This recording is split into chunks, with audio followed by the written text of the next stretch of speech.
The Hutts were one of the most well-known species in the Star Wars universe, and it's quite possible that their renown was second only to that of the humans.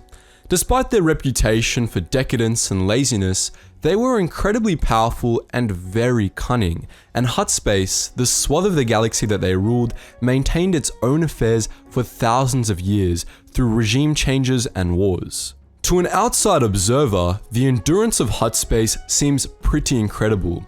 As the Republic became the Empire fell to the New Republic, and the New Republic was repeatedly reorganized. Hutt space, however, remained a constant, separate from the wider galaxy.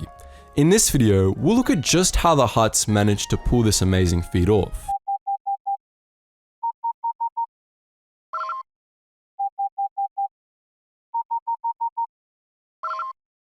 Attention, Sergeant on deck! The Hutts evolved on the planet Val, a world in the eastern outer rim, and developed advanced technology faster than many of their contemporaries, possibly due to a degree of Rakatan interference. Whether the Rakata and their infinite empire actually ever laid claim to Val is unknown, but regardless, early Hutt civilization bore a bit of a resemblance to that of the Rakata. A far cry from the reclusive crime lords of more modern times, the early Hutts were warriors, and aggressively expansionist warriors at that. They developed interstellar travel fairly early and likely some form of primitive hyperdrive, which allowed them to set about conquering other worlds. In about 25,200 BBY, their society organized into the Hutt Empire.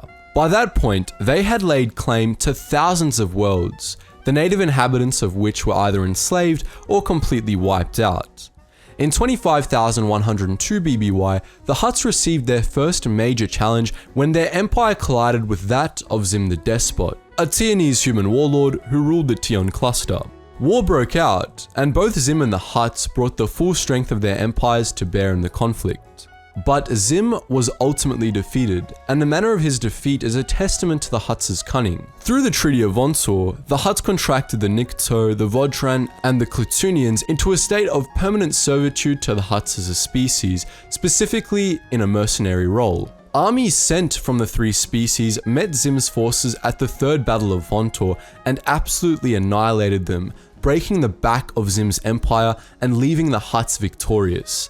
They proceeded to raid the whole Tion cluster, crippling its economy and military capabilities for the next millennium. The Hutt Empire at its height controlled tens of thousands of worlds and stretched across a wide swath of the outer rim and even into the mid-rim at some points. Together with the Tion cluster, made contact with the Republic in 24,000 BBY, at which time the Tionese Wars began between the Republic and the Honorable Union of Decevero and Tion. The war ended after Republic agents stirred up trouble in the Hutt Empire, leading the Hutts to attack and cripple the Tionese, allowing the Republic to devastate Decevero and win the war. The Tionese joined the Republic somewhat reluctantly, and the Hutts prepared for war, believing that their human enemies had simply united against them. But that war never came.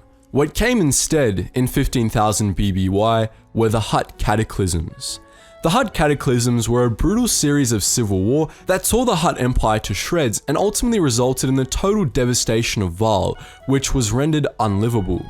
The Hutts relocated to Evokar, which they renamed Nalhutta, and ethnically cleansed the planet, forcing the native Evoki onto Nar Shaddaa, the planet's habitable moon. The cataclysms were a reckoning for the Hutt species, which had nearly been wiped out, and so drastic societal reforms began. Under the guidance of Budhila Hestilik Amura, the Hutts adopted the philosophy of Kajadik, which transformed their society from one based on warfare to one based on criminal enterprise.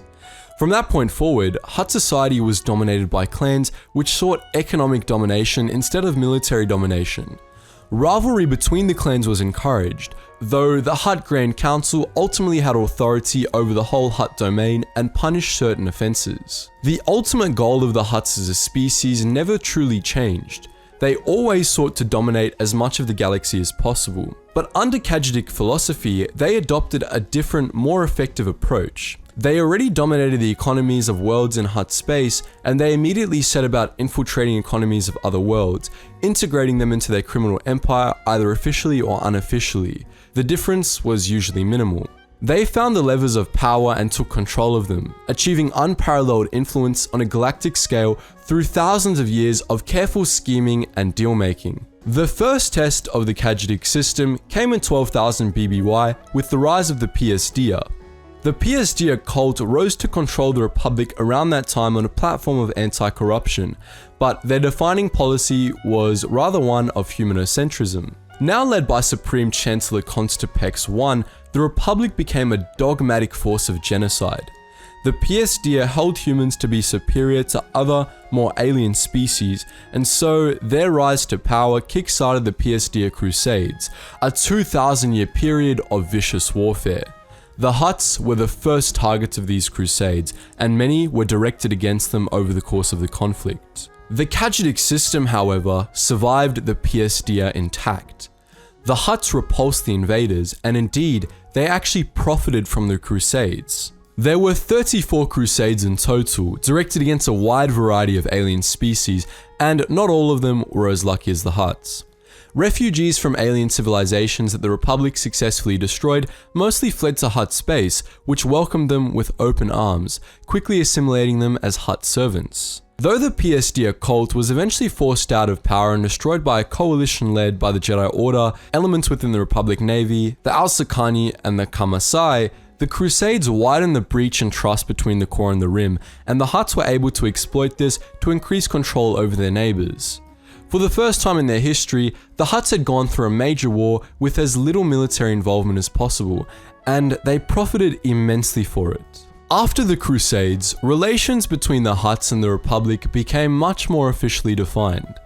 A series of treaties established an official border between Hutt domain and the Republic, and Hutt space became an official allied region for the Republic, which is to say that they were affiliated with, but technically independent from the Republic. Major trade routes were established between the two regions, and Nal Hutta came to rival Coruscant as a trading center, with its moon Nar Shaddaa becoming a city world just like the galactic capital. A supernova changed this in 4000 BBY, however, when it made the Utmian Pabol, the most important such trade route, impassable.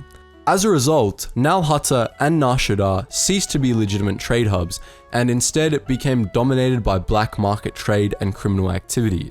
Hutt space reached its peak during the Republic Golden Age, despite having been on the losing side of the New Sith Wars. And the extent of Hutt control in the galaxy was actually larger than Hutt space itself. Their wider sphere of influence was about a third of the size of the Republic by the time of the Battle of Naboo.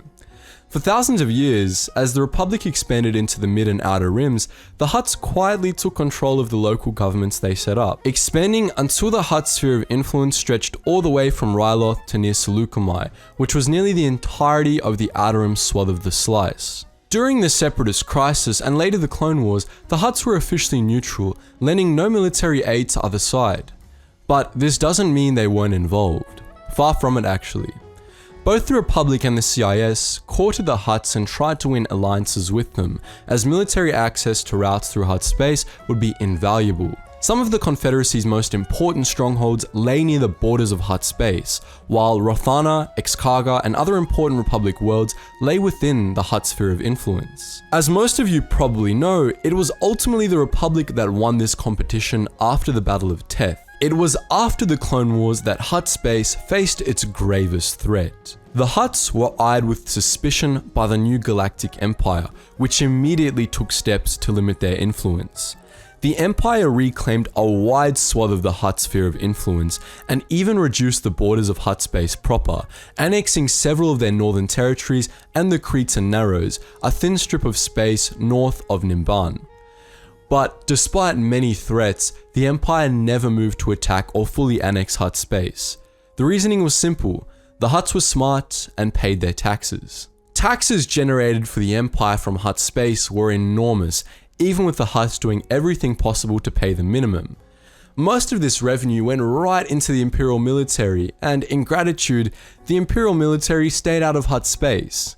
Instead, the Hutt domain became an official Imperial client state, which is basically the same thing as a Republic allied region. The loss of territory that the Hutts suffered were also quickly set back, as the Hutts just bought out new Imperial governments in the region whenever they came to power, which was even easier under the Empire than it had been in the Republic. With the Galactic Civil War, the Empire fell and a series of new governments rose to replace it.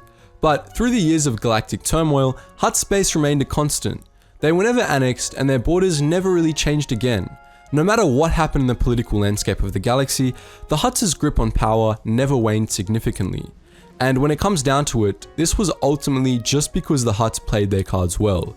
They were clever, relentless, and rich, and with enough dedication, they managed to turn that into a power that outlasted nearly every other major power in the galaxy. So, that's how Hutt's base remained such a dominant force in the galaxy, through war and peace alike.